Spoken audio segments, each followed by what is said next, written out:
ஒரு தவறுக்கு நாம் இடம் கொடுக்கும் பொழுது அநேக தவறுகள் அதிலிருந்து உண்டாகிறது. ஒரு சிறிய பிழையை நாம் சரிப்படுத்தாத பட்சத்தில் அது பெரும் பாதகமாக உருவெடுக்கிறார். 19ஆம் சங்கீதத்தில் நாம் பார்க்கும் பொழுது 12ஆம் வசனத்தில், தன் பிழைகளை உணர்கிறவன் யார்? மறைவான குற்றங்களுக்கு என்னை நீங்களாக்கும், துணிகரமான பாவங்களுக்கு உமது அடியேனை விலக்கி காரும், அவைகள் என்னை ஆண்டுகொள்ள ஒட்டாதிரும், அப்பொழுது நான் உத்தமனாகி பெரும் பாதகத்துக்கு நீங்களாய் இருப்பேன். அப்ப இதுல இருந்து என்ன விளங்கிக் கொள்றோம்? ஒரு பிழை, ஒரு சின்ன குறை நமக்குள்ளே, நம்முடைய ஊழியத்துக்குள்ளே, நம்முடைய மனதுக்குள்ளே, நம்முடைய குடும்பத்துக்குள்ளே, நம்முடைய வாழ்க்கைக்குள்ளே நாம் அனுமதிக்கும் பொழுது என்ன சம்பவிக்கிறது? அது பெரும் பாதகத்துக்கு நம்மை கொண்டு போய் விட்டு விடுகிறது. அதனால இந்த நாட்கள்ல நாம் ரொம்ப கவனமா இருக்க வேண்டிய ஒரு நேரம். பண ஆசை எல்லா தீமைக்கும் வேர். அந்த ஆசைக்குள்ள என்ன இருக்கு? பல வேர் இருக்கு. எல்லா தீமைக்கும் அதுதான் வேர். அதுபோல ஒரு சின்ன தவறு, அது நமக்குள்ள ஒருத்தர் சொல்லுவாங்க, உலகத்துல ஒரு பொய்யை மறைக்கிறதுக்கு என்ன செய்ய வேண்டியிருக்கு? ஒரு தவறை மறைக்க என்ன செய்யணும்? 9 பொய் சொல்லணும். இப்படியே சொல்லி சொல்லிதான் போயிட்டே இருக்கிறோம். அதனால தவறுகள் நமக்குள்ள பெருகுகிறதே தவிர தவறுகள் நமக்குள்ள குறைகிறது இல்லை. எடுத்துக்காட்டாக முதல் பகுதியாக தேவன் சொல்லுகிற ஒரு குற்றச்சாட்டு. முதல் நாள்ல நம்ம எதை பார்த்தோம்? ஃபர்ஸ்ட் பகுதி. முதல் நாள் என்ன பார்த்தோம்? யாக்கோபு தன்னுடைய வீட்டாருக்கு சொன்னது. அடுத்து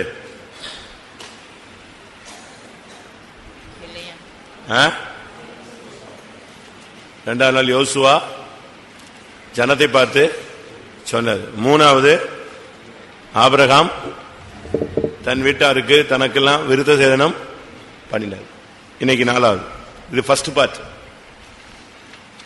யோசுவாவின் புஸ்தகத்தில் கர்த்தர் பேசுகிற ஒரு வார்த்தை. 7ஆம் அதிகாரம் 9-10. கானானியரும் 10-11 சாரி. அப்பொழுது கர்த்தர் யோசுவாவை நோக்கி, எழுந்திரு, நீ இப்படி மூங்குப்புற விழுந்து கிடக்கிறது என்ன? இஸ்ரவேலர் பாவம் செய்தார்கள், நான் அவர்களுக்கு கட்டளையிட்ட என் உடன்படிக்கையை மீறினார்கள், சாபத்தீடானதில் எடுத்துக்கொண்டதும், களவு செய்ததும், வஞ்சித்ததும், தங்கள் பண்டம்பாடிகளுக்குள்ளே வைத்ததும் உண்டே.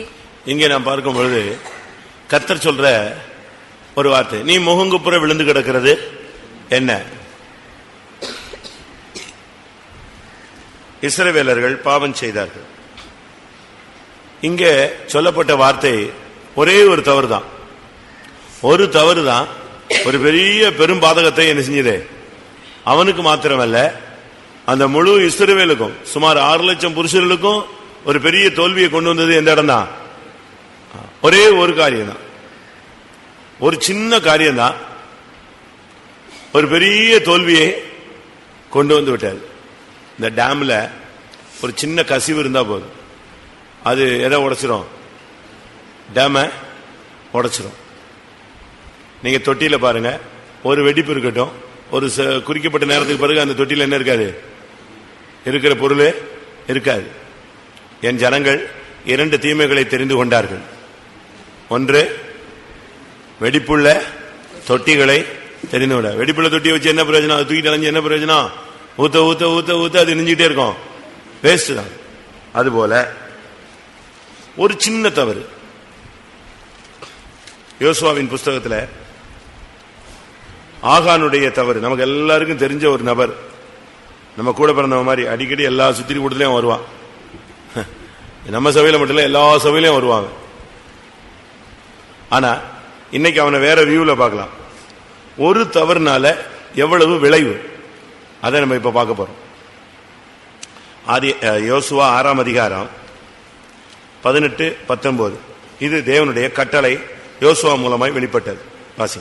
சாபத்தீடானதில் ஏதாகிலும் எடுத்துக் கொள்கிறதுனாலே நீங்கள் சாபத்தீடாகாதபடிக்கும் இஸ்ரவேல் பாளையத்தை சாபத்தீடாக்கி அதை கலங்க பண்ணாதபடிக்கும் நீங்கள் சாபத்தீடானதற்கு மாத்திரம் எச்சரிக்கையாயிருங்கள். சகல வெள்ளியும் பொன்னும் வெண்கலத்தினாலும் இரும்பினாலும் செய்யப்பட்ட பாத்திரங்களும் கர்த்தருக்கு பரிசுத்தமானவைகள், அவைகள் கர்த்தரின் பொக்கிஷத்தில் சேரும் என்றான். இது எரியோவை டச் பண்றதுக்கு முன்னால கர்த்தர் சொல்லுகிற ஒரு கட்டளை யோசுவா மூலமா வெளிப்பட்டது.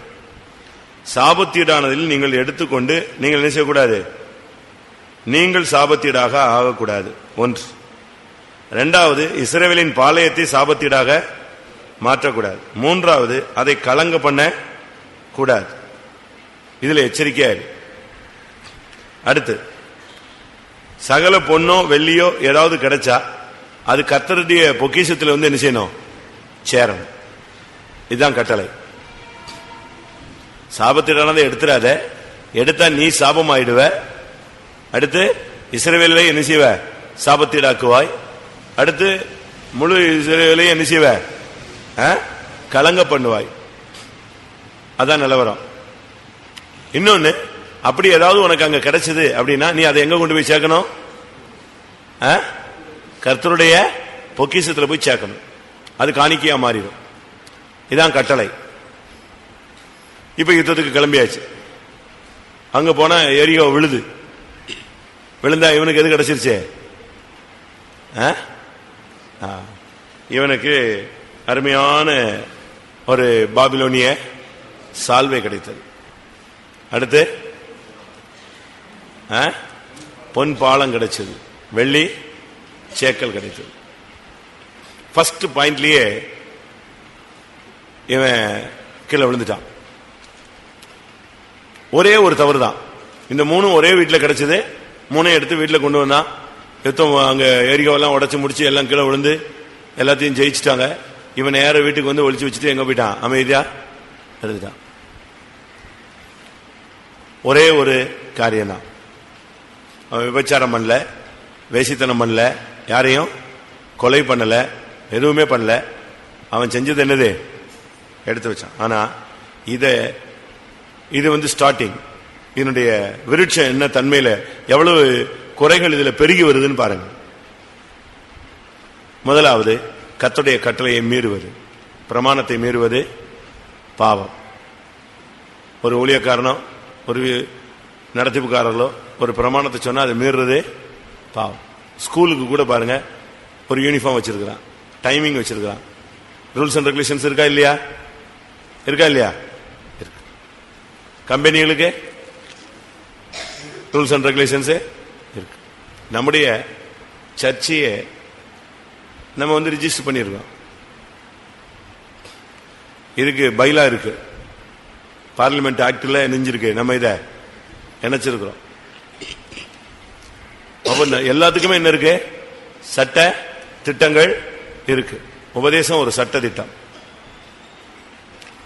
அதுபோல கர்த்தர் ஜனத்துக்கு அந்தந்த நேரங்களில் பிரமாணங்களை கொடுத்தார். ஒவ்வொரு இடத்திலையும் ஒவ்வொரு பிரமாணம் கொடுக்கப்பட்டது. பழைய ஏற்பாட்டில் ஒரு பிரமாணம் கொடுக்கப்பட்டது, புதிய ஏற்பாட்டில் இந்த பிரமாணம் கொடுக்கப்பட்டது. பிரமாணத்தை மீறுவது பாவம். அப்ப பிரமாணத்தை நம்ம எவ்வளவு காரியத்தை மீறி இருக்கோம் பாருங்க. இது ஒரு குற்றம் தான் இவனுக்குள்ள நடந்தது. அந்த கட்டளையே மீறினான், அவ்வளவுதான். சாபத்திடானதை எடுக்காத. எடுத்தால் நீ யாராவாய்? சாபமாவாய். இஸ்ரவேல் சாபமாகும், இஸ்ரவேல் கலங்க பண்ணும். அப்படி ஏதாவது கிடைச்சதுன்னா அதை கொண்டு போய் எங்க விடு? அவையே எங்க போய்? பொக்கிஷத்துல வை. அதுல ரொம்ப தெளிவா இருந்தார். இந்த வார்த்தை இவனுக்கு கேட்டுச்சா கேட்கலையா? இந்த கனியை புசிக்கும் நாளில் நீ சாகவே சாவாய். இது ஆதாமுக்கு மட்டும்தான் காது கட்டுச்சு, ஏவாளுக்கு கேட்கலையா? சொல்லுங்க. இந்த கட்டளை யாருக்கு? ரெண்டு பேருக்கும் தான். இந்த கனியை புசிக்கும் நாளில் நீங்கள் சாகவே சாவீர்கள். பிசாசு கேட்கிறான், அதுக்கு அவ பதில் சொல்றா, ஆமா இந்த கனியை புசிச்சா நாங்க நெஞ்சிருவோம், செத்துருவோன்னு சொன்னாரு. எப்படி இருக்கும்? ஆண்டவர் தெளிவா சொல்றார். இப்போ அவளுக்கு தெரியும், தெரியாம இல்ல. அவ தெளிவா சொல்றா. ஆதியாகமம் 3ஆம் அதிகாரத்துல 3ஆம் வசனத்துல, ஆனாலும் தோட்டத்தின் நடுவில் இருக்கிற விருட்சத்தின் கனியை குறித்து தேவன் நீங்கள் சாகாதபடிக்கு அதை புசிக்கவும் அதை தொடவும் வேண்டாம் என்று சொன்னார் என்றாள். அப்ப இவளுக்கு விஷயம் தெரிஞ்சுதான் இருக்கிறா. ஆனா இங்க கட்டளை நெஞ்சிருச்சே, மீறியாச்சு.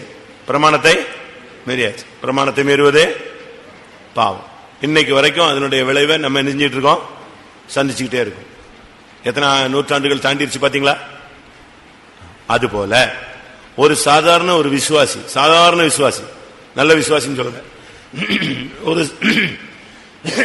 ஒரு சாதாரண ஊழியக்காரன், வரங்கள் வேண்டாம், வல்லமை வேண்டாம், ஒண்ணும் வேண்டாம், ஊழியத்துக்கு வந்துட்டான்.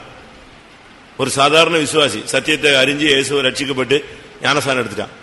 அந்த ஒரு ஆள் தவறு செய்தா முழு சபையை என்ன செய்யும்? கலக்கும். அது நமக்கு தெரியாது. ஒரு வீட்டில் 4 பிள்ளைங்க இருக்குன்னு வச்சுக்கோங்க, அதுல ஒரு பிள்ளை வீக்குன்னா அந்த குடும்பம் முழுசும் என்ன செய்யும்? அந்த பிள்ளைக்கு சோமலையா எல்லாருக்குமே என்னது? ஒரு வருத்தம். அந்த வீட்டில் ஒரு பையனோ ஒரு பொண்ணோ கெட்டு போயிட்டாங்க, முழு குடும்பமும் என்னது? கேவலம். 10 வருஷம் இல்ல, 20 வருஷம் இல்ல, சாகர வரைக்கும் என்ன இருக்கும்? அந்த நிந்தை இருந்துகிட்டே இருக்கும். ஆனா நடந்தது சம்பவம் ஒண்ணுதான். அதுபோல நம்முடைய ஜீவியத்துல நாம் ஒரு தவறு தான் செய்யறோம். புத்தி இல்லாம செஞ்சிடலாம், அறியாமையில செஞ்சிடலாம், துணிகரமா செஞ்சிடலாம், ஏதோ சூழ்நிலையில சிக்கி செஞ்சிடலாம். ஆனா அதனுடைய விளைவு என்ன? இந்த ஒரு தவறுனால உள்ள விளைவு ஒரு 15 விளைவு இருக்கு பைபிள். இந்த ஒரு தவறு இவன் செஞ்சதுக்கு அதனுடைய விளைவு என்ன? 15-18 காரியங்களுக்கு மேல இருக்கு. நான் சும்மா சிம்பிளா உங்களுக்கு சொல்றேன். ஃபர்ஸ்ட், இவன் சாபமாயிட்டான். ஒரு தவறு செய்யும் பொழுது நீ யாரா மாறுகிறாய்? சரிதானா? நீங்கள் சாபத்தீடாகாதபடி ஃபர்ஸ்ட் இவன் சாபமாயிட்டான். நீ இந்த சபைக்கு இல்லாவிட்டா உன்னுடைய குடும்பத்துக்கு நீ ஆசீர்வாதமா இருக்கியா, சாபத்தீடாக இருக்கிற? ஃபர்ஸ்ட் பாயிண்ட், கட்டளையை மீறினது. பிரமாணத்தை மீறுவது பாவம், தெரிஞ்சும் தவறு செய்வது. எபிரேயர்ல சொல்லி இருக்கிறது, ஒருவன் சத்தியத்தை அறியும் அறிவை அடைந்த பின்பு அவன் மனப்பூர்வமாய் பாவம் செய்தால், எபிரேயர் 10:26-27 சத்தியத்தை அறியும் அறிவை அடைந்த பின்பு நாம் மனப்பூர்வமாய் பாவம் செய்கிறவர்களாய் இருந்தால் பாவங்களின் நிமித்தம் செலுத்தத்தக்க வேறொரு பலி இனி இராமல் நியாய தீர்ப்பு வரும் என்று பயத்தோட எதிர்பார்க்குதலும் விரோதிகளை பட்சிக்கும் கோபாக்கினியுமே இருக்கும். அப்ப இதுல இருந்து என்ன விளங்குகிறோம்? சத்தியத்தை அறியும் அறிவு அடைந்த பின்பு நீ மனப்பூர்வமா என்ன செய்யக்கூடாது?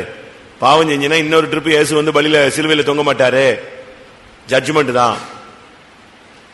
இப்ப இவன் தெரிஞ்ச அந்த பிரமாணத்தை மீறினான். அந்த ஒரு தவறு செஞ்சதுனால ஃபர்ஸ்ட் இவனுடைய பாதிப்பு என்னன்னா, இவன் சாபமாய் மாறுகிறான். நமக்கு அப்படி நம்ம சபையில சாபமா இருக்குமா ஆசீர்வாதமா இருக்குமா? உன் குடும்பத்துக்கு நீ ஆசீர்வாதமா சாபமா?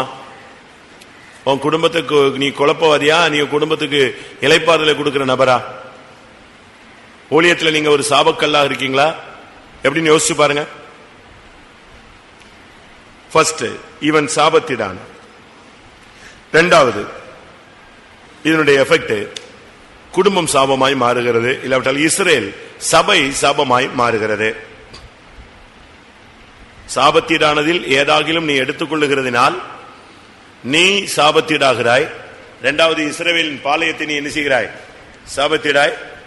நீங்க நினைக்கிறீங்க ஒரு ஆள் தவறு செஞ்சா சபையினுடைய வளர்ச்சி அடிபட்டுரும். அது நம்ம கண்ணுக்கு தெரியாது, நம்ம கண்ணுக்கு அது என்ன செய்யாது? தென்படாது, புலப்படாது, நம்முடைய அறிவுக்கு அது புலப்படாது. ஆனா சபையினுடைய எழுப்புதல் என்ன செய்யும்? தடைபடும். என்னாகமம் 12ஆம் அதிகாரத்தில் ஆரோனும் மிரியாமும் மோசேக்கு விரோதமாய் பேசினார்கள். அது தேவனுடைய பார்வையிலே குற்றமாக இருந்தது. தேவன் மிரியாமை நியாயம் தீர்த்தார். நியாயம் தீர்த்தது மாத்திரமல்ல, என்னாகமம் 12:14 பார்க்கும் பொழுது, கர்த்தர் மோசேயை நோக்கி, அவள் தகப்பன் அவள் முகத்திலே காரி துப்பினதுண்டானால் அவள் 7 நாள் வெட்கப்பட வேண்டாமோ? அது போலவே அவள் 7 நாள் பாளையத்துக்கு புறம்பே விலக்கப்பட்டிருந்து பின்பு சேர்த்துக் கொள்ளப்பட கடவுள் என்றார். சரி, 7 நாள் அவளை பாளையத்துக்கு புறம்பே இருக்க சொல்லிட்டார். அடுத்த வசனம், அப்படியே மிரியாம் 7 நாள் பாளையத்துக்கு புறம்பே விலக்கப்பட்டிருந்தால் மிரியாம் சேர்த்துக் கொள்ளப்படும் மட்டும் ஜனங்கள் பிரயாணம் பண்ணாதிருந்தார்கள். அப்படின்னா என்ன அர்த்தம்? இஸ்ரவேலின் பிரயாணங்கிறது ஒரு பெரிய முக்கியமானது. அடிமைத்தனத்திலிருந்து கானானுக்கு போகக்கூடிய ஒரு தன்மை. ஆனா இந்த போய்கிட்டு இருக்கும் போது எத்தனை நாள் பிரேக் ஆகுது? 7 நாள் பிரேக் ஆகுறதுக்கு காரணம் யாரு? யாரு? மிரியாம். மோசேக்கு விரோதமா பேசின குற்றத்துக்காக அவளுக்கு ஜட்ஜ்மெண்ட் மாத்திரமல்ல, அந்த ஜட்ஜ்மெண்ட் கொடுத்து அந்த ஜட்ஜ்மெண்ட் முடிகிற வரைக்கும் சபை என்ன செய்யல, பிரயாணம் போகல. இஸ்ரவேலின் கானானை நோக்கி அவங்க பயணப்படுறது நின்று போயிடுச்சு. இப்ப நம்முடைய சபையில ஒரு ஞாயிற்றுக்கிழமை 200 பேர் கூடுறாங்கன்னு வச்சுக்கோங்களேன். 200 பேரும் தவறு செய்யறாங்கன்னு வச்சுக்கோங்க. ஒரு ஆளுக்கு 7 நாள்னு வச்சுக்கோங்க. என்னாச்சு சபை? சொல்லுங்க. 1400 நாள் என்ன செய்யும்? 3 வருஷம் சபை இப்படி கிடக்கும். திருப்பி இந்த 200 பேர் தப்பு செஞ்சானா இப்படி போய் தான் நாசரேத்தாக ஆகி போயிடுச்சு. நீ எங்கே இருக்கிறாய்? நாசரேத்திலிருந்து நன்மை உண்டாகுமா? அடுத்த கொஸ்டின் அதான் கேட்கிறான். நம்ம பார்த்த உடனே பரியாசம் மாதிரி ஒரு வசனம் சொல்றது என்னது? நாங்க என்ன சொல்றோம் தெரியுமா? வந்து பாருன்னு சொல்றோம். அப்படிதான் பேசிட்டு இருக்கோம். நான் எதுக்கு இதை சொல்றேன்னா, நம்முடைய ஒரு தவறு ஒன்னை சாபத்தீடாக்குறது மாத்திரமல்ல, சபையவே என்ன செஞ்சிருது? சாபத்தீடாக்கு. அது நீங்க விளங்கி கொண்டு. நீங்க நினைக்கலாம் யாரோ ஒரு சரிய சாதாரண ஆளு, நீங்க நம்மால என்ன ஆக போகுது? ஒன்னாலதான் பிரச்சனையே.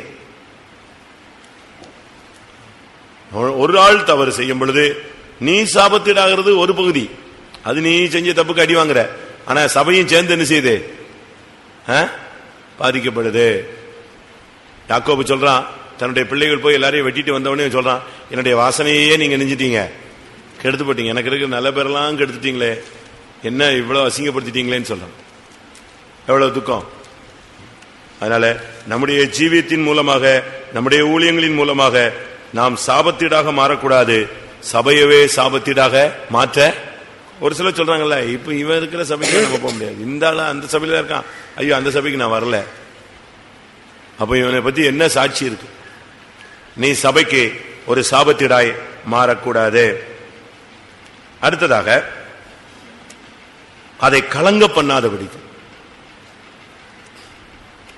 சபைக்கு நீ ஒரு கலக்கவாதியாக இருக்கக்கூடாது. சபை என்ன செய்யக்கூடாது? கலங்க வைக்கக்கூடாது. குடும்பத்தை போட்டு கலக்கிக்கிட்டே இருக்கக்கூடாது. காலையில எந்திரிச்சதுல இருந்து நொய் நொய் நொயின்னு, சாயங்காலம் வந்தா பிரச்சனை, காலையில வந்தா பிரச்சனை, சபையில இருந்தா விசுவாச வீட்டுல பிரச்சனை, ஊழியங்கள்ல பிரச்சனை, போட்டு கலங்கடிக்க கூடாது. நீ எஜமானுக்கு இளைப்பாறுதல் கொடுக்கிற ஒரு நபராக இருக்கணும். நல்ல ஒரு ஸ்தானாபதி தன்னுடைய எஜமானுக்கு இருதயத்தை என்ன செய்றான்? குளிர பண்ணுகிறார். நீ உன் தாய் தகப்பனுக்கு ஒரு இளைப்பாறுதலா இருக்கு. ஒரு புருஷனுக்கு ஒரு மனைவி இளைப்பாறுதலா இருக்கு, ஏற்ற துணையாக இருக்கும். ஒரு மனைவிக்கு புருஷன் ஒரு நல்ல ஒரு துணையாக இருக்கணும், இளைப்பாறுதலா இருக்கணும். குடும்பத்தை போட்டு கலக்கிக்கிட்டே இருக்கக்கூடாது. ஒரு சிலர்லாம் பாருங்க, வீட்டுக்குள்ள வந்த உடனே இது ஏன் அங்க இருக்கு, அது ஏன் இங்க இருக்கு, அது ஏன் இங்க இருக்கு, இங்க இருக்குமா? என்ன நீ அமெரிக்கா வந்தா வந்துட்ட, பக்கத்து கம்பெனிக்கு தானே போயிட்டு வந்த, வேலைக்கு தானே போயிட்டு வந்த, வந்து சும்மா இரு, போட்டு குழப்பிக்கிட்டே இருப்பான். அது ஒரு ஆவி. அது அவங்களுக்கு யாரையாவது நெஞ்சிட்டே இருக்கணும், குழப்பிட்டே இருக்கணும், கலங்க பண்ணுகிற ஆவி. இதைத்தான் யோசுவா 7ஆம் அதிகாரத்துல 25ஆம் வசனத்துல யோசுவா இந்த வார்த்தையை ரிப்பீட் பண்றான். அங்கே யோசுவா, நீ எங்களை கலங்க பண்ணது என்ன? இன்று கர்த்தர் உன்னை கலங்க பண்ணுவார். பாத்தீங்களா? ஃபர்ஸ்ட் எரியோவுக்குள்ள போறதுக்கு முன்னால சொன்ன வார்த்தை 6:18, நீ இஸ்ரவேலை கலங்க பண்ண கூடாது. இப்ப கலங்க பண்ணிட்டான். இப்ப சொல்றான், நீ எங்களை கலங்க பண்ணினது என்ன? கர்த்தர் உன்னை கலங்க பண்ணுவார். நீ யாரையும் குழப்பக்கூடாது. அதை இதை சொல்லி அப்படி சொல்லி இப்படி சொல்லி என்னத்தையாவது பண்ணி, ஒன்று இவன் சாபத்தீடானான், சபையை சாபத்தீடாக்கினான். 3வது சபையை கலங்க பண்ணினான். ஒரு தவறுனால, பிரமாணத்தை இவன் மீறினதுனால இவன் சாபமாகி, இவனால சபை சாபமாகி, இவனால எல்லாரும் போட்டு கலங்கியாச்சு. 4வது காணிக்கையை திருடிட்டான். ஆக்சுவலா அது எங்க போனோம்? பொண்ணு வெள்ளியும் 6ஆம் அதிகாரம் 19ஆம் வசனத்தின்படி, சகல வெள்ளியும் பொண்ணும் வெண்கலத்தினாலும் இரும்பினாலும் செய்யப்பட்ட பாத்திரங்கள் கர்த்தருக்கு பரிசுத்தமானவைகள், அவைகள் கர்த்தரின் பொக்கிஷத்தில். அப்ப கர்த்தருடைய சமூகத்தில் போய் சேர வேண்டியதை நீ எங்க வச்சுக்கிட்ட? நீ அதை பார்த்து இல்லையா எடுத்த, நீ அதை நேரம் எங்க கொண்டு போய் கொடுக்கணும்? அது காணிக்கை. அப்படித்தானே சொல்லியிருக்கேன், கர்த்தரின் பொக்கிஷத்தில் சேரும். இவன் கேட்கலையே.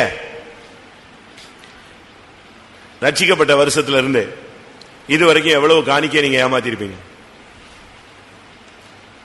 சொல்லுங்க. ஒரு சிலர் காணிக்கையை வந்து கூறு போட்டுருவான், காணிக்கைய கூறு போட்டுருவான். இங்க எவ்வளவு, இங்க எவ்வளவு, அந்த சம்பளம் வாங்கின உடனே மசால் கடைக்கு எவ்வளவு, காய்கறி கடைக்கு எவ்வளவு, தண்ணிக்கு எவ்வளவு, கரண்ட் பில்லுக்கு எவ்வளவு, வாடகைக்கு எவ்வளவுன்னு நம்ம பிரிச்சு வைப்போம் இல்லையா? அதே மாதிரி ஒரு சிலர் காணிக்கையை பிரிச்சுடுவாங்க. தசம பாகத்தை, இது மிஷினரி, இது இந்த சபை, இது அந்த சபை, இது இந்த சபை. ஏன்னா எல்லா சபையும் வேணுமா, எல்லாரும் ஜெபம் பண்றாங்க. நல்லது. உன் சர்வாங்க தகன வழியை கண்ட இடங்களில் என்ன செய்யாதே, செலுத்தாதே இருக்கு. அது என்ன? நான் என்ன சொல்றேன் தெரியுமா? தசம பாகத்தை ஒரு இடத்துல செலுத்தணும். உனக்கு ரொம்ப எவுதலா இருந்துச்சுன்னா உற்சாக காணிக்கையா என்ன செய்யலாம், யாருக்காவது உதவி செய்யலாம். தசமபாகம் வாங்குவதற்கு ஒரே ஆள் தான். யார் ஒரு ஆள் தான் வாங்கணும்? சிபிஎம் ஊழியக்காரனா? அப்படியே சொல்லியிருக்கு. மெல்கிசேதேக்கு மட்டும்தான் என்ன செய்ய முடியும், வாங்க கட்டளை பெற்றார். வேற யாரும் வாங்க முடியாது. மெல்கிசேதேக்குன்னா அந்த முறைமைப்படி உள்ள ஊழியக்காரங்க மட்டும்தான் தசம பாகத்தை ஒரு விசுவாசி கையில இருந்து என்ன செய்யலாம், வாங்கலாம். மற்றவன் தொட்டான்னா தொலைஞ்சான். அது இப்ப தெரியாது, நாள் கழிச்சு என்ன செய்யும் தெரியும். அது காலங்கள் வரும் பொழுது கர்த்தர் அதை வெளிப்படுத்துவார். நீங்க காணிக்கையில கர்த்தருடைய பொக்கிஷத்துல சேர வேண்டியதை ஓம் பொக்கிஷத்துல என்ன செய்யக்கூடாது, வச்சுக்க கூடாது. ராயனுக்குரியதை ராயனுக்கும், தேவனுக்குரியதை தேவனுக்கு செலுத்து. உலகத்துல மற்றவங்க எல்லாம் இன்கம் டாக்ஸ் ஏமாத்துவாங்க, நம்ம ஏமாத்தக்கூடாது. நம்ம வந்து ராயனுக்குரியதை ராயனுக்கு செலுத்தணும், தேவனுக்குரியதை தேவனுக்கு செலுத்தணும். இயேசு வந்து கேட்கிறாங்க, உங்க போதகர் வரி செலுத்துவது இல்லையா? செலுத்துவாரே. உடனே அவர் கூப்பிட்டாரு, இந்த நாணயம் எப்படின்னு, இது ராயன், ரைட். அப்படின்னா என்ன செஞ்சிரு, ராயனுக்கு கொடுத்துரு, வரி செலுத்திடு, போயிரு, டாக்ஸ் கட்டிருந்தார். ராயனுக்குரியதை ராயனுக்கு கொடுக்காதவன் தேவனுக்குரியதை தேவனுக்கு கொடுக்க மாட்டான். தேவனுக்குரியதை தேவனுக்கு கொடுக்காதவன் ராயனுக்குரியதை ராயனுக்கு என்ன செய்ய மாட்டான், கொடுக்க மாட்டான். ஏமாத்துவான், இங்கேயும் ஏமாத்துவான், அங்கேயும் ஏமாத்துவான். இந்த விஷயத்துல நீங்க ரொம்ப கவனமா இருக்கும். நான் இன்னைக்கு தான் இந்த வசனத்தை படிச்சேன். அவன் பொக்கிஷத்துல சேர வேண்டியது தூக்கி எங்க வச்சுட்டான், தான் வீட்டுல வச்சுட்டான். வச்சிருக்கியா? காணிக்கையெல்லாம் சேர்த்து வச்சிருக்கீங்களா? ஒழிச்சு வச்சிருக்கீங்களா? நீங்க எடுத்து செலவழிச்சுக்கிட்டீங்களா? சோத்திரம் ஆண்டவரே, ரொம்ப கஷ்டமா இருக்கு, பாலுக்கு கொடுத்தே ஆகணும் ஆண்டவரே. பால்காரன் வந்துருவான், கேவலப்படுவான். ரைட், காணிக்கை வேணா லேட்டா தரேன், ரைட், ஓகே. அவர் என்ன செய்ய போறாரு? அவர் வந்து உன்னுடைய உண்மைத்தன்மையை மட்டும்தான் என்ன செய்யறாரு, செக் பண்றாரு. அவருக்கு ஓம் பணம் தேவையில்லை. சங்கீதம் 16 அப்படித்தான் சொல்லுது. தேவனே, என் செல்வம் உமக்கு வேண்டியதாயிராமல் யாருக்கு தேவை? பரிசுத்தவான்களுக்கு தான் தேவை, மகாத்மாக்களுக்கு தான் தேவை. 16:3 பூமியில் உள்ள பரிசுத்தவான்களுக்கும். அதுக்கு முந்தின வசனம், என் நெஞ்சமே நீ கர்த்தரை நோக்கி தேவரீர் என் ஆண்டவராயிருக்கிறீர், என் செல்வம் உமக்கு வேண்டியதாயிராமல் பூமியில் உள்ள பரிசுத்தவான்களுக்கும் நான் என் முழு பிரியத்தையும் வைத்திருக்கிற மகாத்மாக்களுக்கும் அது வேண்டியதாயிருக்கிறது. அவங்களுக்கு தான் வேண்டியதா இருக்கு. காணிக்கைன்னு சொல்லுகிறது ஊழியத்துக்காக சொல்றதுதான் கர்த்தர் காணிக்கை. கர்த்தர் காணிக்கைன்னா கர்த்தருடைய ஊழியக்காரங்களுக்கு கொடுக்கறதுதான் காணிக்கை. அவருக்கு தேவை பூமியும் அது நிறைவும் கர்த்தருடையது. அவருக்கு நீ கொடுக்கிற காணிக்கை முக்கியம். அவருக்கு வந்து நீ தான் தேவை. இது யாருக்கு தேவை? கர்த்தருடைய பொக்கிஷத்துல சேர வேண்டும். காணிக்கை ஏதாவது வஞ்சித்து வச்சிருக்கீங்களா, ஏமாத்தி வச்சிருக்கீங்களா? யோசிச்சு பாருங்க. நான் ஒரு நாள் அடையாறில் மீட்டிங் போயிட்டு எல்டர்ஸ் பிரேயர் முடிச்சு நான் வந்துட்டு இருக்கும்போது எனக்கு ஒரு ஃபோன் வந்துச்சு. நாங்கள் உங்களுக்காக வெயிட் பண்றோம், வெயிட் பண்ணலாமா, நீங்க வந்துருவீங்களா சீக்கிரமான்னு. வந்துருவேன். என்னடா திடீர்னு இவங்க வந்து இப்படி கேட்கறாங்களேன்னு, என்ன விஷயம் சொல்லுங்க. இல்ல இல்ல உங்களை பார்க்கணும், வெயிட் பண்றோம். சரின்னு இருக்கு சொல்லிட்டு நான் வந்து சேர்ந்தேன். வந்து சேர்ந்தா அவங்க ஒரு பெரிய கேரி பேக் வச்சுட்டு உட்கார்ந்துருக்காங்க, ஒரு ஃபேமிலி. எனக்கு ஒன்றும் புரியல. அப்ப அவங்க சொன்னாங்க, நாங்க தேவனை ஏமாத்திட்டோமோன்னு இன்னைக்கு காலையில இருந்து ஒரு தூண்டுதல். என்ன? 2 பேருமே நல்ல போஸ்டிங்ல இருக்காங்க, நல்ல வருமானம். அப்போ என்னன்னு கேட்டேன். அப்ப அவங்க சொன்னாங்க, சம்பாத்தியத்தில் எல்லாம் தசமபாகம் கொடுத்தேன்னு யார் சொல்றா? பரிசேயன் சொல்றான். உங்கள் நீதி அதை காட்டிலும் அதிகமாகிவிட்டால் தேவனுடைய ராஜ்யத்தில் பிரவேசிப்பதில்லை. நாங்க என்ன செஞ்சோம்னா ஒரு வீடு வாங்கினோம். அவங்க சொன்னதான் சொல்றேன். ஒரு பெரிய வீடு வாங்கினோம். அதுக்காக எதை அப்ளை பண்ணிட்டோம்? லோனு அப்ளை பண்ணோம். இப்ப லோன் அப்ளை பண்ணி அந்த இடம் வாங்கி அந்த வீடு வாங்கி எல்லாம் முடிச்சதுனால இப்ப எங்க 2 பேர் சம்பளத்துல ஒரு ஆள் சம்பளம் எங்க போயிருச்சு? லோனுக்கு போயிடுச்சு. அப்ப அதுக்கு பிறகு நாங்க எங்க ஒரு ஆள் சம்பளத்துல தான் நாங்க எதை கொடுத்துட்டு வரோம்? தசமபாகத்தை கொடுத்துட்டு வந்தோம். ஏன்னா அவருக்கு சம்பளம் கம்மியா தான் வரும், கொஞ்சம் தான் வரும், அதுல கொடுத்தோம். ஆனா மத்தது எங்க போயிடுச்சு? லோன்ல போயிடுச்சு. இதை இன்னைக்கு ஆவியானவர் பேசினாரு. நீ மொத்தமா எடுத்து எங்க கட்டிட்ட? உன் வருமானம் ஃபுல்லா எங்க தான் போயிட்டு இருக்கு?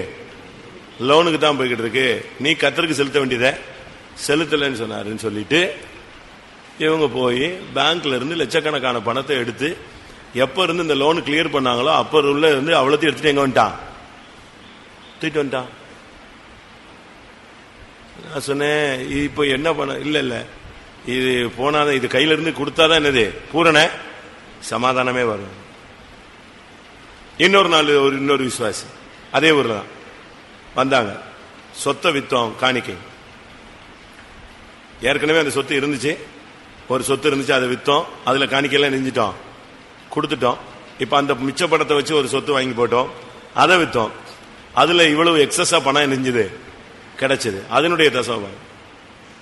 அப்பதான் யோசிச்சேன், இப்படியும் ஜனங்கள்ட்ட என்ன செய்றாரு? பேசுறாரு. பாக்கெட்ல போயிட்டு போறவன்ட்ட பேச மாட்டேங்கிறாரு. இவன் பாட்டுக்கு எடுத்து இந்த ஆகான மாதிரி எடுத்து எங்க வச்சுக்கிட்டு போயிட்டான். ஆகான் செய்ய வேண்டியது அது எங்க சேர்க்க வேண்டியது? கர்த்தரின் பொக்கிஷத்துல சேர்க்க வேண்டியது. நீங்க பாருங்க, நம்ம ஆளுங்க காணிக்க கொடுத்ததுல ஒரு சிலர் சொல்லுவாங்க, நான் அவ்வளவு காணிக்க கொடுத்தேன், இவ்வளவு காணிக்க கொடுத்தேன், அப்படி இப்படிமாங்க புத்தி இல்லாம. திருப்பதி கோயில்ல எப்படி போடுறான் பாத்தீங்களா காணிக்க? படிச்சிருக்கீங்களா? யோசிச்சு பாருங்க, எப்படி காணிக்க போடுறான். நம்மள மாதிரி 1100 ரூபாய் சம்பளம்னா 110 ரூபா கொண்டு போட்டு போறானா? அவன் கொட்டுறான் பாருங்க. வைடூரியம், ரத்தனம், தங்க கிரீடங்கள், எப்படிலாம் செய்யறான். விக்கிரகத்துல அவ்வளவு ஷார்ப்பா இருக்காங்க காணிக்க விஷயத்துல. நம்ம அப்படி இருக்கோமா? கர்த்தருடைய பொக்கிஷத்துல சேரும் என்று ஆண்டவர் தெளிவா யோசுவா மூலமா சொன்னதையே இவன் பாட்டுக்கு எடுத்து கொண்டு போய் எங்க வச்சுட்டு வந்துட்டான்? வீட்டுல. கர்த்தருடைய பொக்கிஷத்துல சேர வேண்டியதை கர்த்தருடைய பொக்கிஷத்துல நீ போய் என்ன செய்யணும்? சேர்க்கணும். கர்த்தருடைய பொக்கிஷத்துல சேர்க்க வேண்டியதை நீ சேர்க்கலன்னு சொன்னா உனக்கு தான் நஷ்டம். நீ சம்பாதிச்சதல்ல, நீ சம்பாதிச்சதல்ல, அவன் சம்பாதிச்சதா? எரியோ உடைச்சது யாரு? கர்த்தர்ல உடைச்சாரு. நீ போய் ஈஸியா சுலபமா தூக்கிட்டு எல்லாத்தையும் கொண்டு வந்து வீட்டுல வச்சுக்கிட்ட செய்யக்கூடாது. ரொம்ப கவனமா இருக்கணும். பாஸ்டர் கேசி வரைக்கும் தூத்துக்குடி வந்த போது தூத்துக்குடியில பேண்ட் செட் வாசிப்பாங்க. உங்களுக்கு தெரியும், பழைய டீம் எல்லாம் என்ன செய்வாங்க? பேண்ட் செட் வாசிப்பாங்க. அந்த டீம் அப்படியே இதாயிடுச்சு. இப்ப கொஞ்சம் பேர் அடிச்சுட்டு இருப்பான். அவங்க சந்ததிகள் அவங்க அப்படியே ஒதுங்கிட்டாங்க. வயசாயிடுச்சு, அவங்க எல்லாம் செத்து விட்டாங்க. அப்படி இப்படி. அதனால இந்த பேண்ட் செட், அந்த மியூசிக் வாத்தியங்கள் எல்லாம் எங்க கிடந்துச்சு? பைத்தம்ல அங்கங்க கிடந்துச்சு. அதை பராமரிக்க இல்லாம அதை வாசிக்க தெரிஞ்சவெல்லாம் எங்க கொண்டு போயிட்டான்? வீட்டுக்கு கொண்டு போயிட்டான். பாஸ்டர் வந்தாரு, நான் முந்தி வந்திருக்கிறேனே, இப்படி இருந்துச்சு, இதெல்லாம் எங்க போச்சுன்னா அவங்க எடுத்தாங்க இவங்க எடுத்தாங்க. ஒரு அனௌன்ஸ்மெண்ட், கோயில்ல உள்ளது எங்க கொண்டு வந்து வச்சிரு, கோயில்ல கொண்டு வந்து வை. அது யூஸ் ஆகுதோ அது யூஸ் ஆகாம போகுதோ அதை பத்தி நீ கவலைப்படாத. கர்த்தருடைய பொக்கிஷத்துல உள்ளதை என்ன செஞ்சிரு. இன்னும் ஒரு சிலரு தான் கொடுத்த காணிக்கையை ரொம்ப பயங்கரமா பேசுவாங்க. இந்த ஹாலில் இருக்கிற ஃபேன் எல்லாம் யார் தான் வாங்கி போட்டா? நான் தான் வாங்கி போட்டேம்மா. சொல்லிட்டா என்ன அர்த்தம் சொல்லுங்க? நீ செஞ்ச நன்மையை சொல்லிட்டீங்கன்னா என்ன அர்த்தம் சொல்லுங்க? பைபிள் என்ன சொல்லுது? அதனுடைய பலனை இவ்வுலகத்தில் நீ அடைந்து தீர்ந்தாயிற்று. பாஸ்டர் கேசி வர்கீஸ் ஒரு இடத்துக்கு போன உடனே ஒருத்தர் வந்து இன்ட்ரோடியூஸ் பண்ணாராம், பேசிக்கிட்டே இருந்தாராம். கடைசியில் சொல்லிட்டாராம், இந்த ஹாலில் இருக்கிற ஃபேன்லாம் பாஸ்டர் நான் தான் வாங்கி போட்டேன் அப்படின்னாரு. அவர் சொல்லியிருக்காரு, இப்பமே அவுத்துட்டு போயிரு, எத்தனை ஃபேன் போட்டியோ இப்பமே நெஞ்சிரு, களத்து ஆளை கூப்பிட்டு களத்து அவன் கையில கொடு, தூக்கிட்டு ஓடு, நீ வேணவே வேணாம். எப்படி இருக்கும்? அவர் திருப்பி அந்த விசுவாசி நடுங்கி ஆடி மன்னிப்பு கேட்டு களத்திருன்ட்டார். இன்னைக்கு இல்லைனா நீ சாகிற வரைக்கும் என்னைக்காவது ஒரு நாள் நெஞ்சிருவ, திருப்பியும் சொல்லிடுவேன், நீ தூக்கிட்டு ஓடு, ஃபேன் எல்லாம் கலத்திட்டு ஓடு. ஃபேனே இல்லாம நாங்க ஆராதிக்க எங்களுக்கு என்ன உண்டு? நீங்க அப்படி யாராவது சொல்லிருக்கீங்களா? ஃபேன் வாங்கி கொடுத்தேன், கார் வாங்கி கொடுத்தேன், 2 வீலர் வாங்கி கொடுத்தேன், இன்னைக்கே போய் அங்க எங்க நினைச்சுன்னா எடுத்துட்டு போயிரு. உண்மையா? ஏன்னா அது அக்செப்ட் ஆகாது, அது கர்த்தருடைய பொக்கிஷத்துல சேரல. இன்னும் உன் பொக்கிஷத்துக்குள்ள உன் மைண்ட்ல தான் என்ன செய்யுது இருக்கு. இருக்கா? அப்படி சொல்றீங்களா? இந்த கோழி வந்து 2.25 ரூபாய்க்கு முட்டையை போட்டுட்டு வீட்டுக்கு மேல நின்று ஒரு 3 மணி நேரம் கத்தும், பாத்திருக்கீங்களா? போட்டது என்னது? 2.25 3 ரூபாயா? அப்ப கொஞ்சம் கூடிடுச்சு. ஆனா கத்துறது ஒரு 3 மணி நேரம் என்ன செய்யும்? கூரைக்கு மேல ஏறி நின்று கோ கோ கோன்னு புட்டிச்சு கத்திட்டு இருக்கும். அதே மாதிரி நீ ஏதோ ஒரு ஃபேனை வாங்கி கொடுத்துட்டு இன்னொரு 40 வருஷத்துக்கு நான் ஃபேன் வாங்கி கொடுத்தேன், ஃபேன் வாங்கி கொடுத்தேன், ஃபேன் வாங்கி கொடுத்தேன்னா என்ன கதை? வெளியே சொல்லக்கூடாது. பைபிள் அப்படித்தான் சொல்லுது, வலது கை கொடுப்பதை இடது கை அறியக்கூடாது. அப்படின்னு என்ன அர்த்தம்? என்ன கூட கூடாது. 2 கை சேர்த்தா தானே என்ன முடியும்? சர்ட்னு என்ன முடியும்? யோசிச்சு பாருங்க. காணிக்கை விஷயத்துல ரொம்ப கவனமா இருக்கணும். காயின் விழுந்து போன இடமே இதுதான், காயின் தான். இதெல்லாம் காணிக்கையில தான் காயின் விழுந்தான். அந்த காயின் இந்த காயின்ல தான் விழுந்துச்சு. அதனால ரொம்ப கவனம். இவன் கர்த்தருடைய பொக்கிஷத்துல சேர வேண்டியதை தன்னுடைய வீட்டுக்கு கொண்டு போனான். அடுத்ததாக யோசுவா 7:1 சொல்லி இருக்கிறது, துரோகம் பண்ணினான். இஸ்ரவேல் புத்திரர் சாபத்தீடானதிலே துரோகம் பண்ணினார்கள். துரோகம் பண்ணினார்கள். ஒரு குறைய எவ்வளவு வளர்ச்சி அடையுதுன்னு பாருங்க. ஒன்னு அவன் சாபமா மாறினான். பிரமாணத்தை மீறினது பாவம் ஒன்று, அந்த பிரமாணத்தை மீறினதுனால உள்ள விளைவு அவன் சாபமானான். இஸ்ரவேல் சபை சாபமானது. 3வது எல்லாம் கலங்க பண்ணினான். 4வது அவன் கர்த்தருடைய காணிக்கையில வஞ்சித்தான். 5வது அவன் துரோகம் பண்ணினான். இதனால உள்ள விளைவு என்ன தெரியுமா? 7:1 கடைசியில இஸ்ரவேல் புத்திரர் மேல் கர்த்தருடைய கோபம் மூண்டது. உன்னுடைய ஜீவிதத்தில் நீ துரோகம் பண்ணா கர்த்தருடைய கோபத்துக்கு நீ ஆளாகிறாய். ஒரு விசுவாசி கர்த்தருடைய கோபத்துக்கு ஆளாகவே கூடாது. கர்த்தருடைய கோபம், ஒரு மனுஷனுடைய கோபத்துக்கு ஆளானாலே நம்மளால சகிக்க முடியல. நீ கர்த்தருடைய கோபத்துக்கு ஆளாகலாமா? துரோகம் வந்துருச்சா? மனைவி புருஷனுக்கு துரோகம் பண்ணக்கூடாது, புருஷன் மனைவிக்கு துரோகம் பண்ணக்கூடாது, பிள்ளைகள் பெற்றோர்களுக்கு துரோகம் பண்ணக்கூடாது, பெற்றோர்கள் பிள்ளைகளுக்கு துரோகம் பண்ணக்கூடாது, ஊழியக்காரன் சபைக்கு துரோகம் பண்ணக்கூடாது, தேவனுக்கு துரோகம் பண்ண கூடாது. அப்படி பண்ணினால் தேவனுடைய கோபம் நம்மேல் வந்து இறங்கும். அடுத்ததாக இதனால உள்ள பாதிப்பு என்னன்னா, யோசுவா 7:4 முறிந்து ஓடினார்கள். அப்படியே ஜனங்களில் ஏறக்குறைய 3000 பேர் அவ்விடத்திற்கு போனார்கள். ஆனாலும் அவர்கள் ஆயின் மனுஷருக்கு முன்பாக முறிந்தோடினார்கள். நீ தோற்று போனதுக்கு காரணம் என்ன? இன்னைக்கு உன்னுடைய ஜபத்துல ஒரு தோல்வி, உன்னுடைய விசுவாசத்துல தோல்வி, உன்னுடைய பிரதிஷ்டைகள்ல தோல்வி, உன்னுடைய பரிசுத்தத்தில் தோல்வி. இதுக்கு காரணம், முறிந்தோடுறதுக்கு காரணம், நீ ஆசை வைத்து சில காரியங்களை எடுத்துக்கொண்டாய். இச்சையானது கற்பம் தரித்து பாவத்தை பிறப்பிக்கும். பாவம் பூர்ணமாகும் பொழுது மரணத்தை பிறப்பிக்கும். யோசுவா 7:5 36 பேர் கொல்லப்பட்டார்கள். ஆயின் மனுஷர் அவர்கள் ஏறக்குறைய 36 பேரை வெட்டி போட்டார்கள். அநேக ஆத்துமாக்கள் அழிந்து போனதுக்கு காரணம், சபையிலே இன்னைக்கு அநேகர் ஜனங்கள் குறைந்து போனதுக்கு காரணம் நாம் தான். ஆகானுடைய ஆவி நமக்குள்ள இருந்தால் இருக்கிற சபையில இருக்கிற கொஞ்ச நஞ்ச ஆத்மாவும் என்ன செய்யும்? அடிபட்டு போகும். ஒரு ஆத்மாவுடைய விலை முழு உலகத்தின் பாக்கிலும் ஒரு ஆத்மாவுடைய விலை என்னது? விலையேற பெற்றது. மனுஷன் உலகம் முழுவதையும் ஆதாயப்படுத்திக் கொண்டாலும் தன் ஜீவனை நஷ்டப்படுத்தினால் அவனுக்கு ஒரு மனுஷனுடைய ஆத்மாவுக்காக இயேசு ரத்தம் சிந்தினார். ஒவ்வொரு மனிதனுக்காக ஒரு மரணத்தை ருசி பார்த்தார். ஆனா இங்க எத்தனை பேர் செத்து போயாச்சு? 36 ஆத்துமாக்கள் அழிந்து போனார்கள். நம்முடைய ஒரு தவறு அநேக ஆத்துமாக்களை சபையிலிருந்து வெளியே கொண்டு போயிடும், பின்மாற்றத்துக்கு கொண்டு போயிடும், அநேகரை தோல்வியடைய வைத்துவிடும். யோசுவா 7ஆம் அதிகாரம் 6ஆம் வசனத்தின்படி அங்கே நான் பார்க்கும் பொழுது யோசுவா துக்கித்து போனான். வாசிங்க. அப்பொழுது யோசுவா தன் வஸ்திரங்களை கிழித்துக் கொண்டு அவனும் இஸ்ரவேலின் மூப்பரும் சாயங்காலம் மட்டும் கர்த்தரின் பெட்டிக்கு முன்பாக தரையிலே முகங்குப்புற விழுந்து தங்கள் தலைகளின் மேல் புழுதியை போட்டுக் கொண்டு கிடந்தார்கள். ஏன் இப்படிப்பட்ட ஒரு சம்பவம் நடந்தது? முகங்குப்புற விழுந்து கிடக்கு காரணம் என்ன? ஒரு ஆகானுடைய செயலினால நடத்திப்புக்காரன் துக்கப்பட்டான். உன் நிமித்தம் பெற்றோர் துக்கப்படக்கூடாது. உன் நிமித்தம் உங்கள் குடும்பத்தில் உள்ளவங்க துக்கப்படக்கூடாது. உன் நிமித்தம் ஊழியக்காரங்க மனம் அடையக்கூடாது. உன்னை நடத்துகிறவர்கள் என்ன செய்யக்கூடாது? துக்கப்படவே கூடாது. அப்படித்தான் பைபிள் சொல்லுது. பாருங்க, யோசுவா நல்ல ஒரு வாக்குத்தத்தம் உள்ள ஒரு வல்லமையான ஊழியக்காரன். அவன் வாக்குத்தத்தம் பெற்றது, அவனுக்கு கிடைச்ச ஊழியம் என்னது? நீ உயிரோடு இருக்க நாளெல்லாம் ஒருவனும் உனக்கு முன்பாக எதிர்த்து நிற்பதே இல்லை. இவ்வளவு அருமையான வாக்குத்தத்தம் வாங்கின அந்த ஊழியக்காரனே அங்க நெஞ்சிட்டான், அடி வாங்கிட்டான், முகங்குப்புற விழுந்துட்டான்.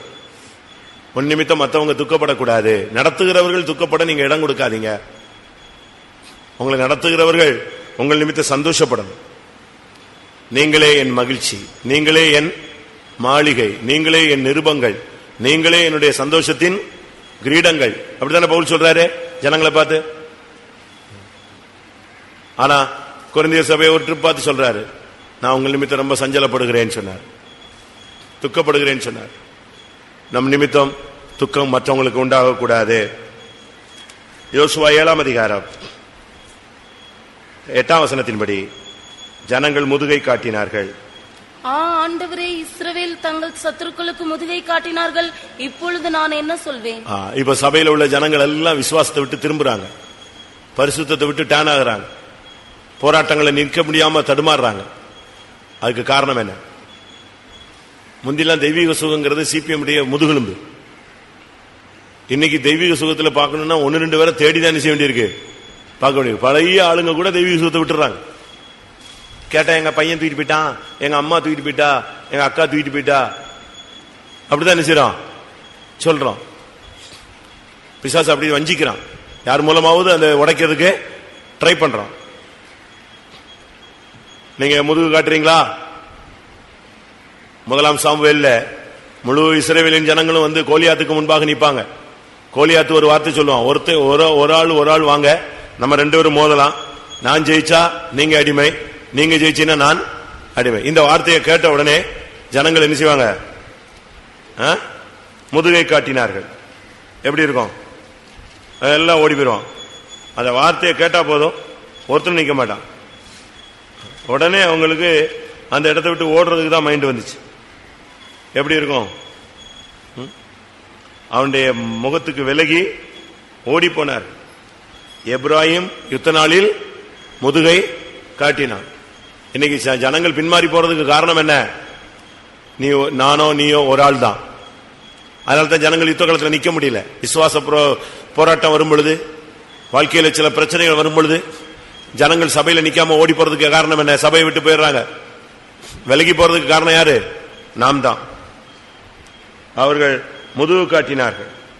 அடுத்து யோசுவா 7:10.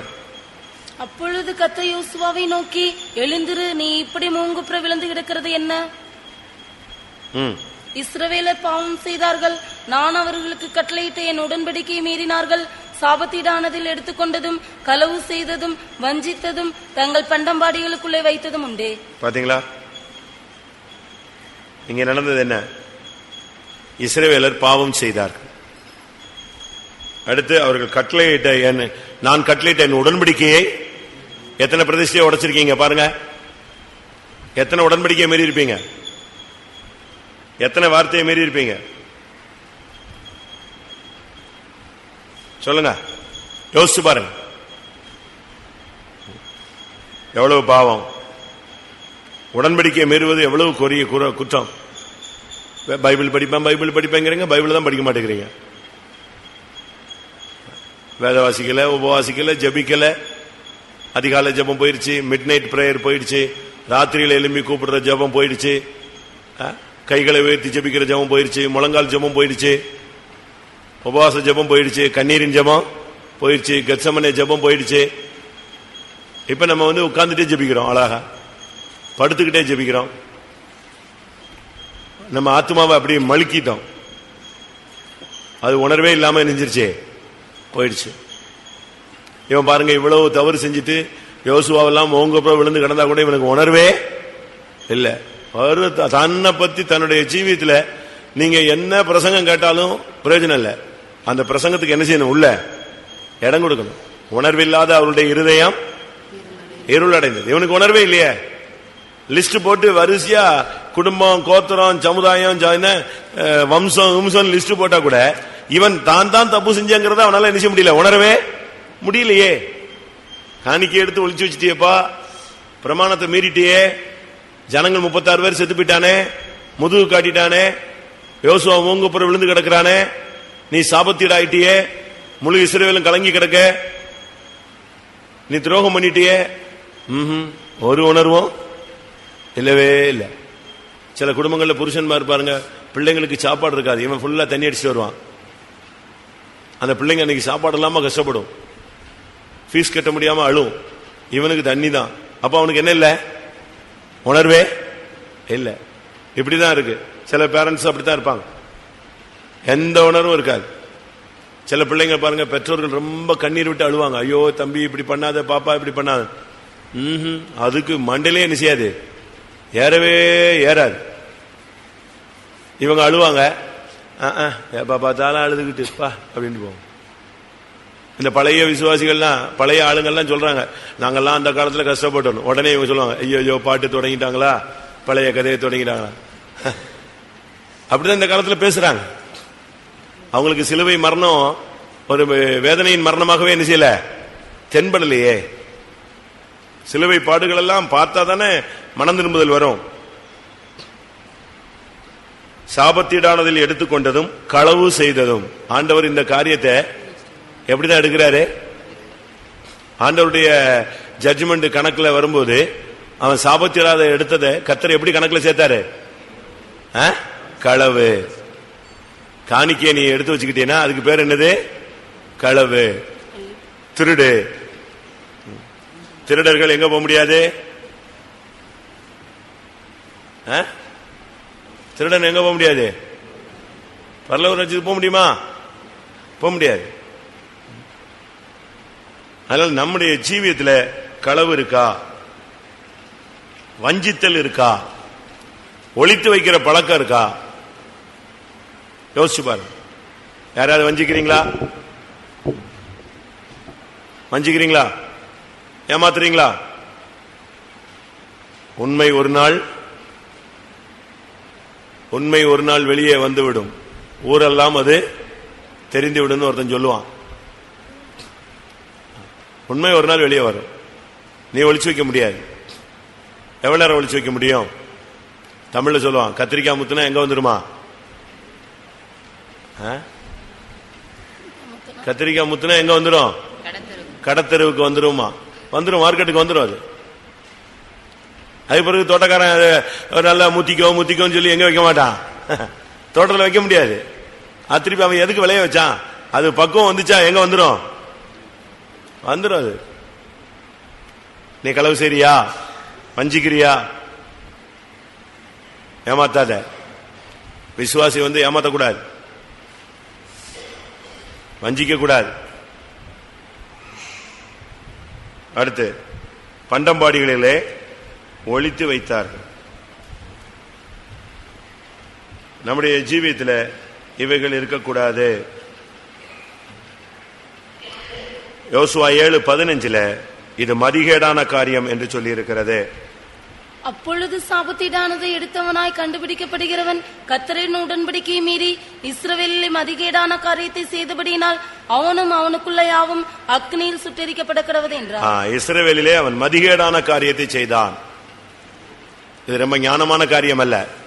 நம்ம சில தவறு செஞ்சுட்டு அழகா மறைச்சிருவோம். அது என்னது பெரிய ஞானமா நினைச்சுக்கோம். பரவாயில்ல, அதை மறைச்சிட்டோம் இதை மறைச்சிட்டோம் யாருக்கும் தெரியாது அப்படின்னு. ஆனா நீ நினைக்கிற அப்படி. ஆனா பைபிள் என்ன சொல்லுது? அது மதிகேடான காரியம். அடுத்து இவனுடைய தவறுனால ஜனங்களுடைய இருதயம் எல்லாம் கரைஞ்சு போயிடுச்சு. யோசுவா 7:5. ஆயின் மனுஷர் அவர்கள் ஏறக்குறைய 36 பேரை வெட்டி போட்டார்கள். பட்னவாசலின் வெளி துவக்கி செபாரி மட்டும் அவர்களை துரத்தி மலையிறக்கத்திலே அவர்களை வெட்டினார்கள். ஜனங்களின் இருதயம் கரைந்து தண்ணீராய் போயிற்று. ஜனங்களின் இருதயம் கரைந்து தண்ணீராய் போயிற்று. ஒருத்தனுக்குமே ஒரு நம்பிக்கை இல்லை. என்ன ஆகும், எப்படி ஆகும், என்ன நிச்சயம் இல்லாத ஒரு தன்மை. நீங்க அப்படிப்பட்ட நிலவரத்தை உண்டு பண்ணிருக்கீங்களா? எல்லாருக்கும் முழு இஸ்ரவேலையும் கலங்க பண்ணினான். இதுதான் ஆகானுடைய தன்மை. எத்தனை பாயிண்ட் வந்துச்சு? பாயிண்ட் போட்டு எழுதுனீங்களா யாராவது? 10 14? ஒவ்வொருத்தருக்கும் ஒவ்வொரு மாதிரி கணக்கு வரும். ஏன்னா உங்களுக்கு டச் பண்ணதான் எழுதி வச்சிருப்பீங்க, டச் பண்ணாலும் எழுத மாட்டீங்க. அப்படித்தானே? சரி, ஆகான் ஒரு நபர், ஒரு தவறு. ஆனால் அதனுடைய விளைவு பாத்தீங்களா? என்னைக்கோ நீ செஞ்சிடலாம் ஒரு சின்ன தவறு, அதனுடைய விளைவு எப்படி இருக்கும் தெரியுமா? ஊழியத்தில் கூட சில காரியங்களை நாம் அறியாமல் புரியாமல் சில காரியங்களை என்ன செய்யறோம், பிரமாணங்களை மீறிடுறோம். அதனுடைய பாதிப்பு அநேக ஊழியர்களுக்கு இருக்கு. சில காரியங்களை பிரமாணத்தை மீறி ஊழியர்கள் செய்யும் பொழுது அந்த ஊழியக்காரங்களுக்கு பாதிப்பு கடைசி வரைக்கும் என்ன செய்யுது இருக்கு. அதுபோல விசுவாசிகள் சில பாதிப்புகள் சில குறைகளுக்கு இடம் கொடுக்கும் பொழுது அது அவங்களுடைய வாழ்க்கையில கடைசி வரைக்கும் அந்த பாதிப்பு என்ன செய்யுது இருக்கு. எனக்கு நல்லா தெரியும். இன்னைக்கும் இப்போ உள்ள காலங்களில் ஒரு ஆக்சிடென்ட்னா உடனே காலெல்லாம் ஒட்டி அழகா என்ன செஞ்சிடறான், சரிப்படுத்திடுறான். ஆனா தேவ கோபாக்கினில பாதிக்கப்பட்டவங்களுக்கு இன்னும் சிலருக்கு சரியான சுகமே கிடைக்கல. ஒரு விசுவாசி பையன் பின்மாறிட்டான், ரொம்ப பின்மாறிட்டான். ரொம்ப பின்மாறிட்டான்னு என்ன, தண்ணி அடிக்கிற அளவுக்கு போயிட்டான். கல்யாணம் கட்டியாச்சு, வேலையெல்லாம் விட்டுட்டான். அவனுக்கு தண்ணி தான் முக்கியம். நான் ஒரு நாள் வீட்டுக்கு போறேன், என்கிட்ட வம்பு இழுக்கிறான். வம்புனா ரொம்ப வம்பு. என்னைய பரிசோதிக்கிறான். நீ பழைய துறையா இருக்கியா இல்லையாங்கிறத செக் பண்றான். எப்படி இருக்கும்? நானு நொந்து நூலாகி போயிட்டேன். என்னடா இவன்ட்ட மாட்டிக்கிட்டோமே. அவன் அண்ணன் வீட்டுல விசிட் பண்ணியாச்சு. அவங்க நல்ல விசுவாசி. இவன் வீட்டுல விசிட் பண்ணி ஜெபிச்சிட்டேன். சரி போடா நீ. இவன் அடுத்து அவங்க அக்கா வீட்டுக்கு போனா பின்னாலேயே வரான். நான் சொன்னேன், தயவு செய்து நீ போ, நான் ஜெபிக்க போறேன்னு. நானும் நிக்கிறேன், ஜெபம் பண்ணுங்க அப்படின்னா. எப்படியும் வம்பு எடுத்துக்கிட்டே இருந்தான். கொஞ்ச நேரத்தில் அவனை போக சொல்லியாச்சு. போக சொன்ன உடனே அந்த குடிச்சிருக்கானா அந்த ஆவி அவனை போட்டு அலக்கழிக்குது. அதாவது எப்போ ஒருத்தன் ஜட்ஜ்மெண்ட்டுக்கு வரானா உலகத்துல எல்லாம் முட்டி கடைசியில் விசுவாசிட்ட முட்டுவான். அப்போ அவன் எங்க வந்துட்டான்னு அர்த்தம், ஜட்ஜ்மெண்ட்டுக்கு வரான். அதே போல சுத்தி சுத்தி சுத்தி கடைசியில் ஊழியக்காரத்தை முட்டுவான். அப்போ எங்க வந்து நிக்கிறான்னு அர்த்தம், ஜட்ஜ்மெண்ட்டுக்கு வரான். தமிழ்ல சொல்லுவான், ஆட்டை கடிச்சு மாட்டை கடிச்சு மனுஷனை கடிக்க வரான்னா அவன் இங்க முட்டுறான்னு அர்த்தம். நான் 2 வீலர்ல போயிருக்கேன். நான் சொன்னேன் அவங்க அக்கா அந்த பையனுடைய அக்கா மாப்பிள்ளையிட்ட, அக்காட்டையும் சொன்னேன், இவனை அனுப்புங்க, நான் விசிட் பண்ணி ப்ரேயர் பண்ண முடியாது, என்ன டென்ஷன் ஆகிட்டு இருப்பான், ஒரு தெய்வீகமா ஜெபம் பண்ண முடியாது. அவங்க உடனே முகத்தை சுண்டி போடான்னு சொல்லிட்டாங்க. உடனே போயிட்டான். போனா இவனுக்கு ஏன் மேல இப்ப பயங்கர கோபம். அக்காவை வச்சு நம்மளை துரத்தி விட்டாரு. நேர போய் என் வண்டியை ஏறி மீச்சிட்டான். 2 வீலர் ரோட்ல நிக்குது, மெயின் ரோட்ல நிக்குது. நான் மாடியில் இருக்கிறேன். மாடியில இருந்து இப்படி பார்த்தா என் 2 வீலர் ஹோண்டா ஆக்டிவா கீழே விழுந்து கிடக்கு. எனக்கு பிசாசு ஏறுது. நான் இப்படி பண்ணிட்டானே, ரோட்ல அசிங்கப்படுத்திட்டானே அப்படின்னு. உடனே அவங்க அக்கா மாப்பிள்ளை சொன்னேன், அசிங்கமா பண்ணிட்டு இருக்கான், நான் போய் வண்டி எடுத்துட்டு விசிட் பண்ணிட்டு வண்டி எடுத்தா என்ன நினைப்பாங்க ரோட்ல இருக்கிறவங்க, நீங்க போங்கன்னா இவன் சண்டையை போட்டு அவர்கிட்ட சண்டையை போட்டு அடித்தடி ஆக்கிட்டான் அவங்க அக்கா மாப்பிள்ளைகிட்ட. கடைசியில் நான் தான் வந்தேன் கீழே இறங்கி, வேற வழியே இல்லை. இறங்கி வந்து அவனை ஒரு பிடிச்சேன். அவனுக்கு புரிஞ்சிருச்சு ஏதோ சம்திங் ராங்னு, போதையெல்லாம் கொஞ்சம் அப்படியே தப்புன்னு திரும்பிச்சு. உடனே ரோட்ல போறவனெல்லாம் கூப்பிட ஆரம்பிச்சிட்டான், இங்க வாங்க வாங்க வாங்க வாங்கன்னு. நான் நேரம் அவனை பிடிச்சு கொண்டு போய் வீட்டில் விட்டு இதோட போயிரு சொல்லிட்டு வண்டி எடுத்துட்டு வந்துட்டேன். வண்டி கிராச் ஆகி போயிடுச்சு. எனக்கு ஒரு பக்கத்தில் துக்கமா இருந்துச்சு, ஒரு பக்கத்தில் ஆச்சு பாவம், மன்னிச்சிருவோம் மன்னிச்சிருவோம். என் வாழ்க்கையில ஃபர்ஸ்ட் மன்னிப்பா அவனை தான் கொடுக்குறேன். என் வாழ்க்கையில ஒருத்தனை இவ்வளோ டிஸ்டர்ப் பண்ணிட்டு ஒருத்தனை மன்னிச்சுட்டு போறேன்னு சொன்னா என்னது? அப்ப கர்த்தர் என்கிட்ட பேசினாரு, உன்னையும் உருவாக்கணும் இல்லையா, நீ அமைதியா போகணும். நான் உடனே சரின்ட்டு வண்டி எடுத்துட்டு வந்துட்டேன். வண்டி ஒரு 6 மாசமா அந்த வண்டியை தான் நான் வச்சிருந்தேன். அது திரும்பாது, திரும்பினா சவுண்டு வரும், வண்டிலாம் கிராச் ஆயிருந்துச்சு. அது ரெடி பண்ணணும்னா உடனே ரெடி பண்ணலாம், மனசு ஒத்துக்கவே இல்லை. எல்லாரும் கேட்கறான், பாஸ்டர் எங்க விழுந்தாரு? விழமாட்டாரு சாதாரணமா, வண்டி அடிபட்டிருக்க. யாருக்குமே தெரியாது, எனக்கும் அந்த ஃபேமிலிக்கு மட்டும்தான் தெரியும். சரி போன்னு விட்டேன். திடீர்னு கேரளால இருந்த ஒரு கன்வென்ஷன் பிரசங்கத்துல போன் வந்துச்சு, ஆக்சிடென்ட் ஆயிட்டான், கால் ஒடிஞ்சு போச்சு அப்படின்னாங்க. ஐயோ கஷ்டமா இருந்துச்சு. கடைசியில் நான் தான் போனேன் ஆஸ்பத்திரிக்கு. இப்பவும் எப்படிதான் இருக்கான், அப்படி ஒரு ஒரு ஒரு சண்டிங் அடிச்சுதான் நடப்பான், வேற வழி இல்லைல்ல. ஒரு நாள் செஞ்ச தப்புக்கு ஜட்ஜ்மெண்ட் எங்க வரைக்கும்? இன்னும் ஒரு 20-30 வருஷம் உயிரோட இருப்பான்னு நினைக்கிறேன். இருந்தாலும் எப்படித்தான் இருக்கணும், அந்த வண்டியை உதைச்ச கால் என்ன செய்யாது, சரி ஆகாது. ஜட்ஜ்மெண்ட் நான் கொடுத்திருந்தேன்னா தப்பு, யாரு கொடுத்திருக்கா? அவரு கொடுத்திருக்காரு. அந்த வண்டி ஏறி மீச்சான் பாத்துங்க அந்த கால். நான் போனேன், அழுதான் பாவம். ஒரு ஹாஸ்பிட்டல்ல வச்சிருந்தாங்க. நான் கேரளா கன்வென்ஷன் முடிச்சு நேரம் வந்து அவனை தேடி போனேன். தேடி போனா பார்த்த உடனே, ஓ நான் உங்க கையில ஞானசானம் எடுத்துருவேன், 2வது ஞானசானம் உங்க கையில எடுத்தே ஆகணும் அப்படின்னா. ஞானசானம் ரைட், இப்ப குணமாகணுமே. ஆமா நான் செஞ்சது தப்பு அது இதுன்னு அறிக்கைட்டான் பாவம். நம்முடைய புத்தீனமான செயல்கள் என்ன செய்யும், பெரிய விளைவை நமக்கு என்ன செய்யும், கொண்டு வந்துடும். அன்னைக்கு அவன் செத்துருக்கணும், ஆனா அவனுக்கு மனைவி இருக்கு, பாவம் சின்ன வயசு பிள்ளை, 2 குட்டி பையங்க இருக்கான். அது நிமித்தம் கர்த்தர் செஞ்சிருக்காரு, அவனுக்கு எதை கொடுத்திருக்காரு? நீ செய்யற ஒரு தவறு ஒரு பெரிய பின்விளைவை கொண்டு வரும். நீ நினைக்கிறது ஒரு சாதாரண வண்டியை தானே அப்படின்னு தான் நினைக்கிறோம், ஒரு சின்ன காரியம் தானே அப்படின்னு நினைக்கிறோம், ஒரு 100 ரூபா தானே நம்ம காணிக்க கொடுக்கல அப்படின்னு நினைக்கிறோம். ஆனா கொஞ்சத்தில் நீ உண்மையா இருந்தால் உனக்கு திறந்த வாசலை கர்த்தர் கட்டளையிடுவார். கொஞ்ச நேரம் ஒப்பு கொடுத்து ஜெபம் பண்ணுவோம். கர்த்தாவே, நான் என்னுடைய சபைக்கோ குடும்பத்துக்கோ நான் ஒரு சாபத்தீடா இருக்கக்கூடாது.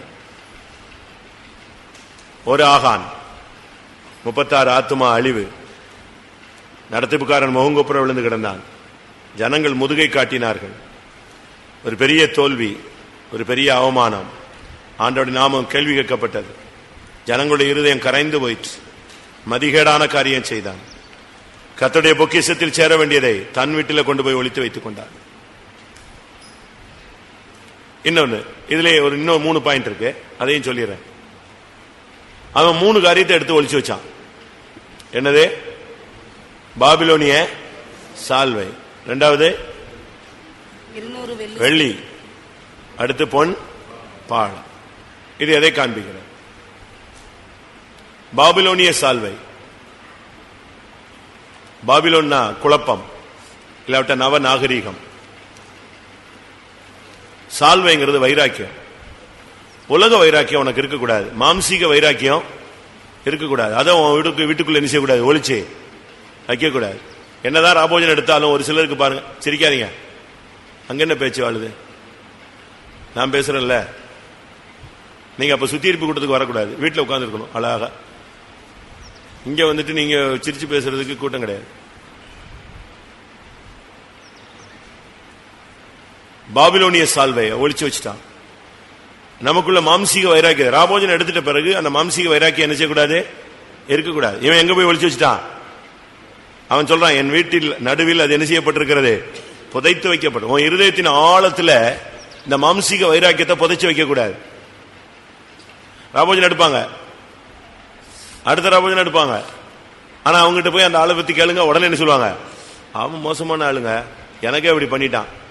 ஆனா மன்னிப்பு கேட்டாச்சு, ஒப்புரவாயாச்சு, ராபோஜனம் எடுத்தாச்சு. திரும்ப அப்ப உனக்குள்ள என்ன செய்தது, அந்த மாம்சீக வைராக்கியம் ஒளிச்சு வச்சிருக்கீங்களா? ஒன்று. இரண்டாவது, வெள்ளி நம்பிக்கையை காட்டுகிறது. உனக்குள்ள தேவன் பேர்ல தான் நம்பிக்கை இருக்கணும், மனுஷன் மேல என்ன செய்யக்கூடாது, நம்பிக்கை வைக்க கூடாது. பிரபுக்களை நம்புகிறதை பார்க்கிலும் கர்த்தர் மேல் பற்றுதலா இருப்பதே நலம். மனுஷன் மேல நம்பிக்கை வைக்காத. இந்த விசுவாச வாழ்க்கையில வந்த பிறகு நீ மனுஷன் மேல நம்பிக்கை வைக்க கூடாது. மாம்சமானவன் உனக்கு என்ன செய்வான்? மூன்றாவது, பொன். அது விசுவாசத்தை காண்பிக்கிறது. ஆனா இவன் எடுத்து என்ன செஞ்சிட்டான், அதை ஒளிச்சு வச்சுட்டான். உன்னுடைய விசுவாச ஜீவியத்தை நீ எடுத்து யூஸ் பண்ணணும். கிரியை இல்லாத விசுவாசம் செத்தது.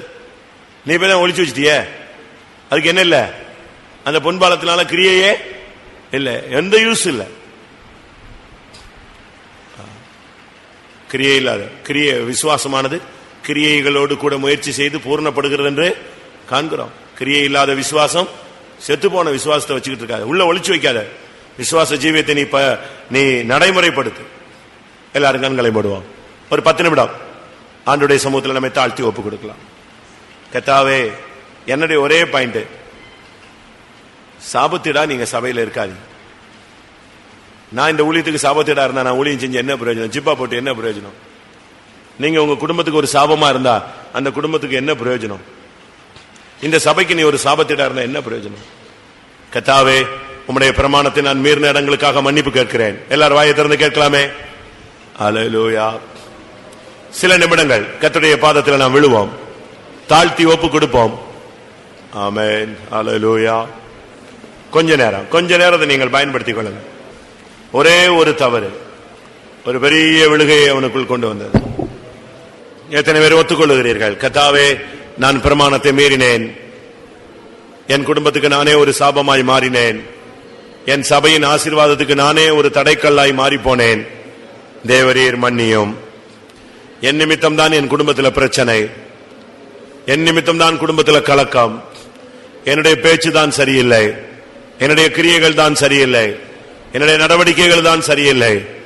தேவரீர், நான் தான் என் குடும்பத்துக்கு ஒரு தடையாக இருந்து விட்டேன். தேவரீர் என்னை மன்னியும். சபை வளர்ச்சிக்கு நான் தான் தடை, ஊழியத்தின் முன்னேற்றத்துக்கு நான் தான் தடை, என்னுடைய நடவடிக்கைகள் தான் தடை. தேவரீர் என்னை மன்னிப்பீராக. எத்தனை பேர் வாயை திறந்து கேட்க முடியும்? இருதயம் உணர்ந்து எத்தனை பேர் சொல்ல முடியும்? ஆண்டவரே, கர்த்தருடைய பொக்கிஷத்தில் சேர வேண்டியதை என்னுடைய பொக்கிஷத்தில் நான் சேர்த்து வைத்தது தவறு. விசுவாசத்தில் நான் முதுகை காட்டிவிட்டேன், மதிகேடான காரியத்தை செய்துவிட்டேன். என் நிமித்தம் அநேகருடைய இருதயம் கரைந்து போயிற்று, துரோகம் பண்ணிவிட்டேன். உம்முடைய கோபம் என்னுடைய குடும்பத்தில் மூழ்குவதற்கு நான் தான் காரணம்.